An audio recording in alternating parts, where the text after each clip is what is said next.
ملتان شہر میں کوئی کراٹے کا کھلاڑی تھا، اسے بلیک بیلٹ حاصل تھا۔ مجھ سے کہنے لگا، حضرت میں نے بہت محنت کی ہے۔ ہم نے کہا وہ کیسے؟ وہ کہنے لگا، جی میں آپ کو دکھاتا ہوں۔ اتنا کہہ کر وہ زمین پر لیٹ گیا۔ پھر اس نے ایک 100 کلو کے آدمی کو اپنے اوپر کودنے کو کہا۔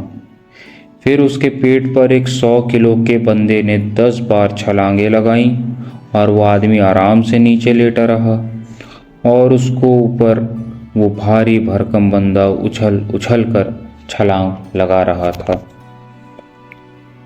پھر وہ مجھ سے کہنے لگا کہ حضرت میں یہ بھی کر سکتا ہوں اور ایسا بھی کر سکتا ہوں، ویسا بھی کر سکتا ہوں۔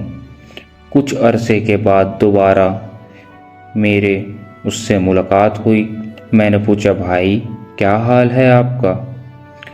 وہ کہنے لگا، حضرت میرا کلب پورے شہر میں کراٹے میں سب سے بڑا، اور میں نے کالج کی لڑکیوں کو کراٹے سکھانے کے لیے ایک برانچ کھولی ہوئی تھی۔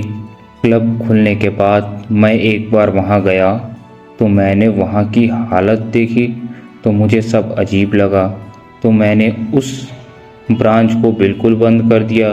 میں نے اپنے بچوں کو سمجھایا کہ بھائی ہم ایک دوسرے پر اٹیک کرتے ہیں اور زبان سے ایک بے معنی سا لفظ نکالتے ہیں، تو اس کے بجائے ہم اللہ کا لفظ کیوں نہ نکالیں؟ انہوں نے کہا ٹھیک ہے۔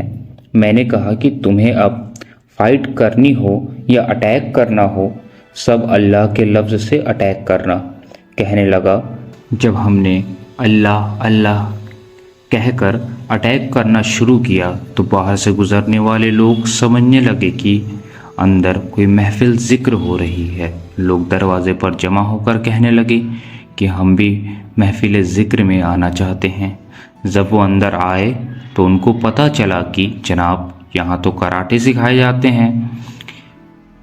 بیوی تو بہت پریشان تھی کہ لڑکیاں کی کلاس بند ہو گئی، اب آمدنی کم ہو جائے گی، لیکن جب نیک لوگوں نے دیکھا کہ یہ نیک آدمی ہیں، ہمارے بچے بھی اس میں سیکھ سکتے ہیں، تو انہوں نے اپنے بچوں بھی بھیجنے شروع کر دیے۔ اس طرح لڑکیوں کی کلاس کی تلافی ہو گئی تو ہمارے لڑکوں کی تعداد پہلے سے 3 گنی ہو گئی۔